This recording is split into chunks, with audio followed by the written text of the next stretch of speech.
Occidente, razón y libertad.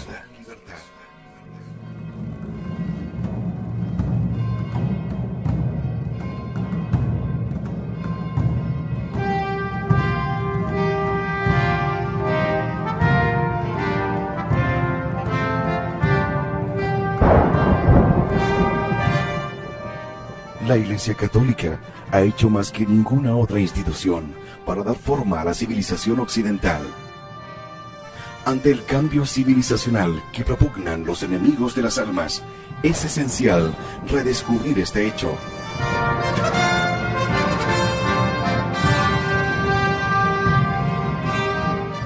Porque Occidente es la civilización de la cristiandad. Defendamos la razón y la libertad, la justicia y la caridad. Occidente, razón y libertad.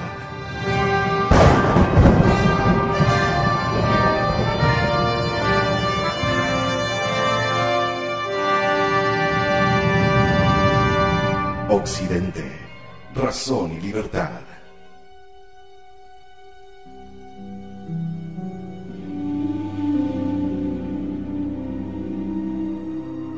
Occidente, razón y libertad.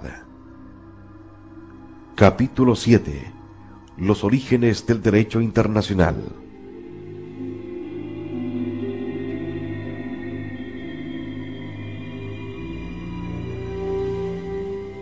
Hola, ¿qué tal amigos? Muchas gracias por estar juntos aquí en Radio Convicción. Les invito a disfrutar del capítulo 7, los orígenes del derecho internacional en Occidente, razón y libertad.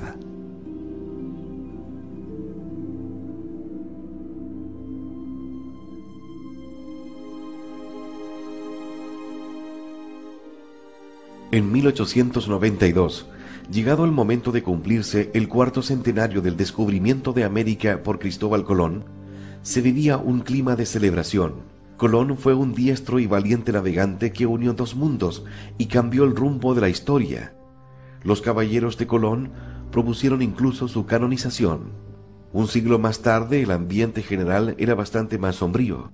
Se acusaba a Colón de crímenes terribles, como el genocidio y la devastación medioambiental. El autor Kirkpatrick Sale describía el acontecimiento de 1492 como la conquista del paraíso, en el curso de la cual los pacíficos pueblos indígenas que vivían en armonía con la naturaleza fueron violentamente desplazados por los avariciosos conquistadores europeos. El aspecto más señalado del descubrimiento pasó a ser el maltrato de las poblaciones indígenas por parte de los europeos, especialmente en cuanto a su utilización como mano de obra esclava. El debate en torno a las consecuencias de este encuentro de culturas continúa siendo controvertido.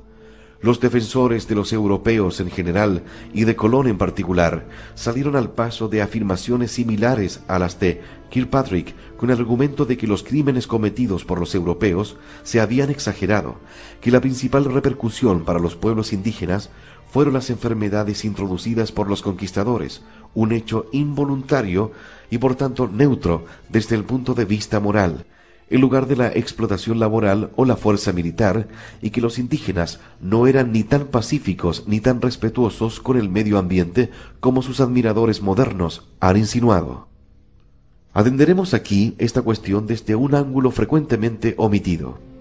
Las crónicas sobre la crueldad con que los españoles trataron a los nativos del Nuevo Mundo provocaron una grave crisis de conciencia en importantes sectores de la población española en el siglo XVI, así como entre filósofos y teólogos. Este hecho indica por sí solo que nos hallamos en presencia de una cuestión poco usual en términos históricos. Nada en la historia hace suponer que Atila y los hunos tuvieron remordimientos morales por sus conquistas, y tampoco los sacrificios humanos colectivos, tan importantes para la civilización azteca, parecen haber suscitado ni una autocrítica ni una reflexión filosófica entre los aztecas comparable a las que la actuación de los europeos provocó entre los teólogos españoles en el siglo XVI.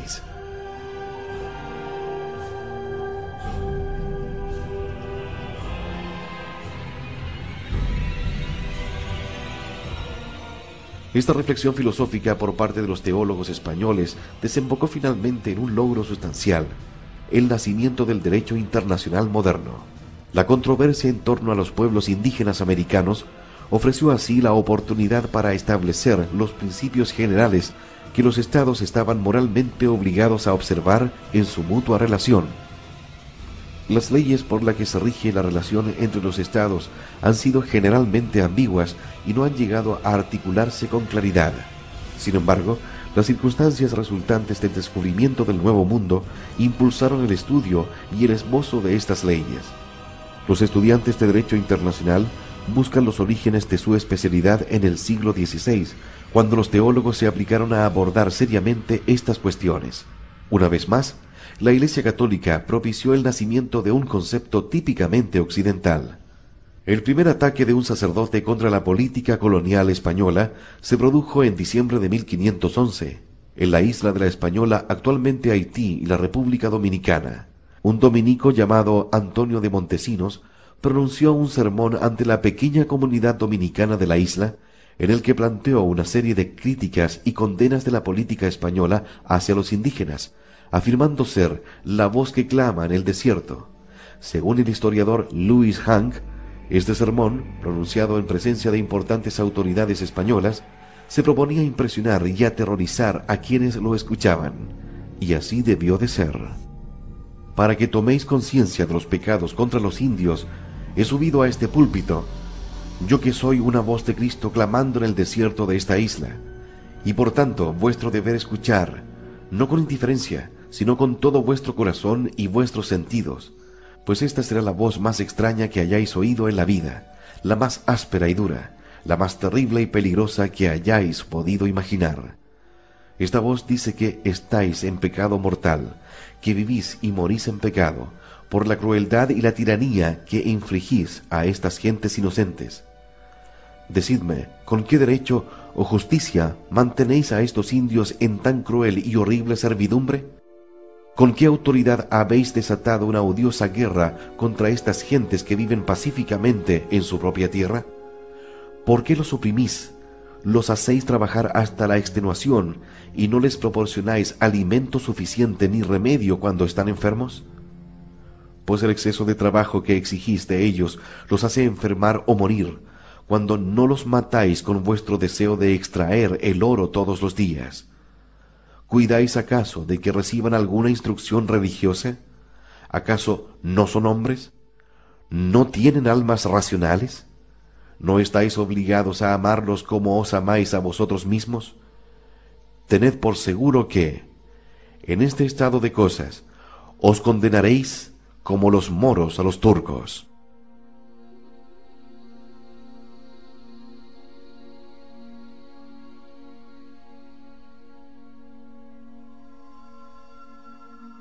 Impresionados por tan airada reprimenda, los líderes de la isla, entre quienes figuraban el almirante Diego Colón, respondieron con enérgicas protestas y exigieron al padre Montesinos que se retractara de sus atroces afirmaciones. Los dominicos decidieron enviar de nuevo al padre Montesinos a predicar el domingo siguiente, ocasión que el sacerdote aprovechó para complacer a sus horrorizados oyentes y explicar el significado de sus palabras. Llegado el momento de lo que Diego Colón y el resto de las personalidades esperaban que fuera el de la retractación, el padre Montesinos citó un versículo de Job: «Volveré sobre mis conocimientos desde el principio y demostraré que nada de cuanto he dicho es falsedad». Procedió a repasar las acusaciones formuladas la semana anterior y a demostrar que ninguna de ellas carecía de fundamento. Concluyó diciéndoles que ninguno de los frailes escucharía sus confesiones, puesto que los oficiales no mostraban ni contrición ni propósito de enmienda, y les animó a escribir a Castilla y contar lo que gustasen. Cuando llegó noticia de estos sermones al rey Fernando el Católico, las palabras del fraile se habían distorsionado a tal punto que provocaron la sorpresa tanto del monarca como del provincial de los dominicos. Montesinos, impertérrito, acudió a España con su superior para ofrecer su versión de la historia ante el propio rey. El intento de interferir en la determinación de Montesinos de dirigirse al rey fracasó cuando el franciscano enviado por la corte real para hablar en la española en contra de los dominicos fue convencido por Montesinos para que adoptase su postura. A la vista de los dramáticos testimonios de la conducta de los españoles que llegaban del Nuevo Mundo, el rey convocó a un grupo de teólogos y juristas con el encargo de desarrollar leyes para las que habían de regirse los oficiales españoles en su relación con los indígenas. Fue así como nacieron las leyes de Burgos, 1512, y de Valladolid, 1513, y como con argumentos similares se redactaron las llamadas Nuevas Leyes de 1542. Buena parte de esta legislación en favor de los indígenas resultó decepcionante en cuanto a su aplicación y cumplimiento, habida cuenta de la gran distancia que separaba a la corona española del Nuevo Mundo. Pese a todo, estas críticas contribuyeron a preparar el terreno para que algunos grandes juristas teológicos del siglo XVI continuaran trabajando de manera más sistemática y continuada. Entre los más ilustres de estos pensadores figuraba el padre Francisco de Vitoria, quien con sus propias críticas a la política española sentó las bases de la teoría del derecho internacional moderno, por lo que en ocasiones se le ha llamado padre del derecho internacional, el hombre que planteó por primera vez el derecho internacional en términos modernos. Con el apoyo de otros juristas teólogos, Vitoria defendió la doctrina de que todos los hombres son libres, y sobre la base de esta libertad natural, proclamaban su derecho a la vida, a la cultura y a la propiedad. Vitoria respaldó sus acertos tanto en la razón como en las escrituras, y así proporcionó al mundo la primera obra maestra del derecho de las naciones, tanto en tiempo de paz como en tiempo de guerra. Fue por tanto un sacerdote católico quien sacó adelante el primer gran tratado sobre el derecho de las naciones, un logro en modo alguno menor.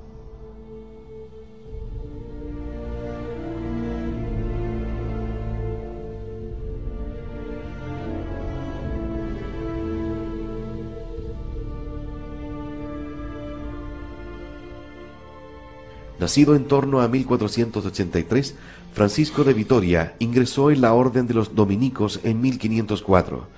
Era versado en lenguas y buen conocedor de los clásicos. Se abrió camino hasta la Universidad de París, donde completó sus estudios desde las artes liberales y estudió teología.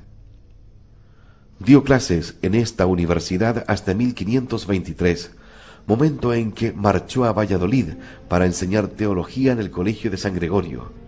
3 años más tarde, ocupó la Catedral Principal de Teología en la Universidad de Salamanca, una institución que desarrollaría una destacada labor intelectual a lo largo del siglo XVI. En 1532, pronunció una famosa serie de confesiones posteriormente publicadas como Lecturas sobre los indios y la ley de la guerra, donde se planteaban importantes principios de derecho internacional en el contexto de la defensa de los derechos de los indígenas. Cuando este gran pensador fue invitado a participar en el Concilio de Trento, indicó que prefería viajar al Nuevo Mundo, y así lo hizo en 1546. El padre Vitoria se dio a conocer principalmente por sus comentarios sobre el colonialismo español en el Nuevo Mundo y su cuestionamiento de la moral de los conquistadores. ¿Tenían derecho los españoles a hacerse con la posesión de las tierras americanas en nombre de la corona? ¿Cuáles eran sus obligaciones para con los indígenas? Estas cuestiones suscitaron inevitablemente otro tipo de preguntas de índole más general y universal. ¿Cuál debía ser el comportamiento de los estados en su mutua relación? ¿Bajo qué circunstancias era justo que un estado fuese a la guerra? Y aquí algunas cuestiones básicas de la teoría del derecho internacional moderno.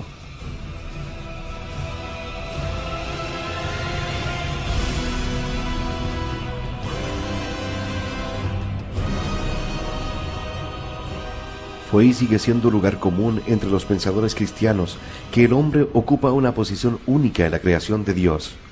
Creado a imagen y semejanza de Dios y dotado de raciocinio, el ser humano posee una dignidad de la que carecen el resto de las criaturas.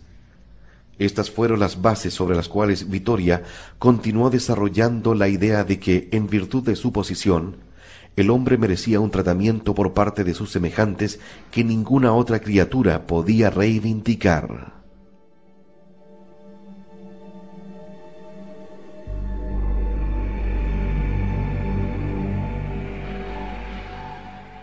Muchas gracias. Esta fue la primera parte del capítulo número 7, los orígenes del derecho internacional.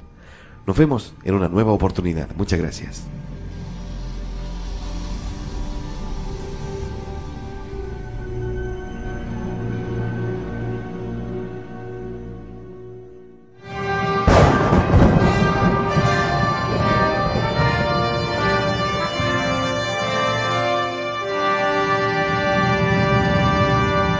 Occidente, razón y libertad.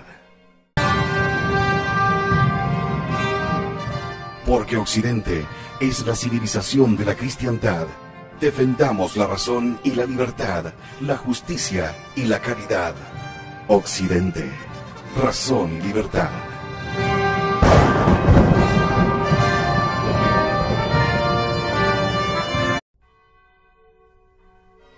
Occidente, razón y libertad.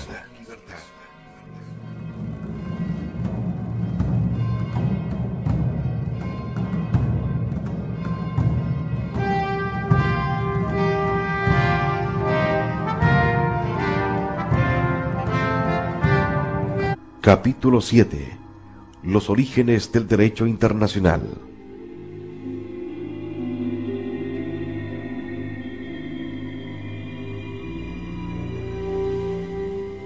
Hola, ¿qué tal amigos? Muchas gracias por estar juntos aquí en Radio Convicción.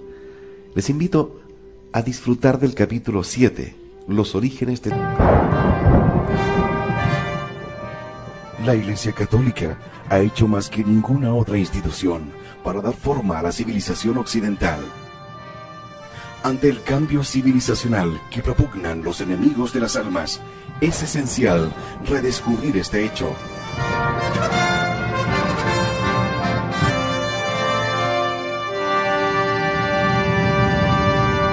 Occidente, razón y libertad.